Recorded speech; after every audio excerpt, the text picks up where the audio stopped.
ময়মনসিংহে স্বাস্থ্য সহকারীদের ৬ দফা দাবিতে অবস্থান কর্মসূচি। ময়মনসিংহ থেকে এসএমকে মিজানের পাঠানো তথ্যচিত্রে থাকছে বিস্তারিত। ময়মনসিংহ সদর উপজেলা স্বাস্থ্য ও পরিবার পরিকল্পনা কর্মকর্তার কার্যালয়ে Bangladesh health assistant association Mymensingh শাখার উদ্যোগে ৬ দফা দাবিতে অবস্থান কর্মসূচি অনুষ্ঠিত হয়েছে। মাঠ পর্যায়ে কর্মরত স্বাস্থ্য সহকারীরা এই কর্মসূচিতে অংশ নেন। আয়োজকরা জানান, তাদের ৬ দফা দাবি হলো নিয়োগ বিধি সংশোধন, শিক্ষাগত যোগ্যতা স্নাতক বিজ্ঞান, ১৪তম গ্রেড বাস্তবায়ন, ইন সার্ভিস ডিপ্লোমা প্রশিক্ষণ, টেকনিক্যাল পদমর্যাদা প্রদান, পদোন্নতিতে ধারাবাহিকভাবে উচ্চতর গ্রেড নিশ্চিত করা। আয়োজকরা বলেন, এই দাবিগুলো দ্রুত বাস্তবায়নের জন্য সরকারের দৃষ্টি আকর্ষণ করা হচ্ছে। তারা আরও জানান, দাবি না মানা হলে আন্দোলন আরও জোরদার হবে।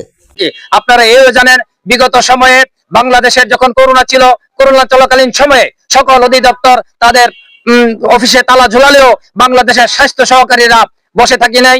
আমরা একদিনে স্বাস্থ্য সহকারীরা ১ কোটি টাকা দিয়ে প্রমাণ করেছি বাংলাদেশের স্বাস্থ্য সহকারীরা আমাদের যে বৈষম্যের শিকার, সেই যে বৈষম্য দূরীকরণের লক্ষ্যে আমরা আমাদের যোগ্যতার প্রমাণ দিয়েছি।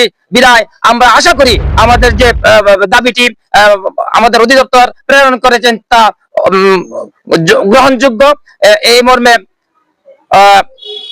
আমি প্রশাসনের কাছে অনুরোধ করব যেন অনতিবিলম্বে আমাদের যে প্রাণের দাবিটি রয়েছে সেই দাবিটি বাস্তবায়ন করে আমাদের মাঠে ফিরিয়ে নিয়ে যাক।